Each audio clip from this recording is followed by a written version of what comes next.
ஹே மக்களே! ஆடி கிருத்திகை எங்கள் வீட்டில் எப்படி போச்சுன்னு பார்க்கலாங்களா? அண்ட் எங்கள் வீட்டில் வந்து ஸ்டார்ட் பண்ணிட்டாங்க ஆல்ரெடி. நான் ஏஞ்சது லேட்டு. ரொம்ப உடம்பு முடியல அன்னைக்கு. கோல்டு, ஜுரம் எல்லாமே இருந்தது. இரும்பல் தான் ஜாஸ்தியாக இருந்தது.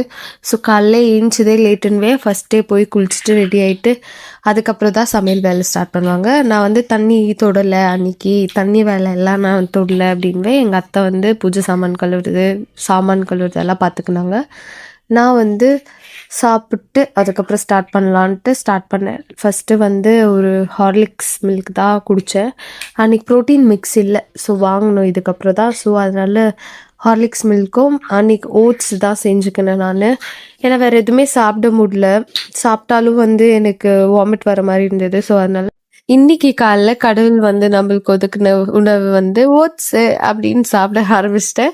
ஸோ சாப்பிட்டு முடிச்சிட்ட பிறகு பிளானிங் தான் நடந்துச்சு. எப்படி சீக்கிரமாக செய்யணும், 1:00 எல்லாம் செஞ்சு முடிச்சிடணும். எங்கள் வீட்டில் இந்த டைமிங்ஸ் கூட மெயின்டைன் பண்ணுவாங்க. எங்கள் அத்தை திட்டிகிட்டே இருந்தாங்க, காலை எந்திரிக்கவே இல்லை, நீ லேட்டாக எந்திரிக்கிற, சாமி பூஜை இருக்குன்னு நேற்று சொன்னேன்ல அப்படி. ஆனால் என்ன பண்ணுறது, நம்ம சிஸ்டம் வந்து ஒர்க் ஆகல, கொஞ்சம் எரர் காட்டுதுன்ட்டு நம்ம லேட்டாக எழுந்திரிச்சிட்டோம். அதனால கொஞ்சம் கெத்தா இல்லை, நான் டைமுக்கு முடிச்சிருவேன், நீ என்ன நம்பு அப்படின்னு சொல்லி ஸ்டார்ட் பண்ண ஆரம்பிச்சிட்டேன். ஸோ இப்போதாங்க நம்மளுக்கு ஃபீல் ஆகுமே, லைக் அம்மாவெல்லாம் நம்ம எவ்வளோ டார்ச்சர் பண்ணியிருக்கோன்னு. அங்கே வந்து வெறும் பெருக்கி தாடி, கொஞ்சோண்டு காய் மட்டும் அரிஞ்சு தாடி அப்படின்னாலும் சொல்லுவாங்க. போமா, என்ன மட்டும் வேலை வாங்குற, அவ்வளோ வேலை வாங்கல, தங்கச்சியை வேலை வாங்கல, தம்பியை வேலை வாங்கலன்னு சொல்லிட்டு எத்தனை விஷயங்கள் பண்ணுவோம்.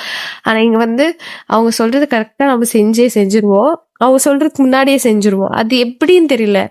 இங்க வந்தா மட்டும் பாடி தானாவே வந்து ஒர்க்கா ஸ்டார்ட் பண்ணிடுது. ஸோ அப்பதான் யோசிச்சேன், நம்ம மம்மி எல்லாம் நம்ம எவ்வளோ டார்ச்சர் பண்ணியிருக்கோம். அவங்க கேட்கும் போது நம்ம செய்யாத விட்டுருக்கோம். அப்பெல்லாம் புரியலைங்க லிட்ரலா. அண்ட் இப்போ வந்து பாருங்க, மடன்னு எங்கள் வீட்டில் வேலை ஆகுது. ஸோ ஃபஸ்ட்டு பருப்பு வச்சுட்டு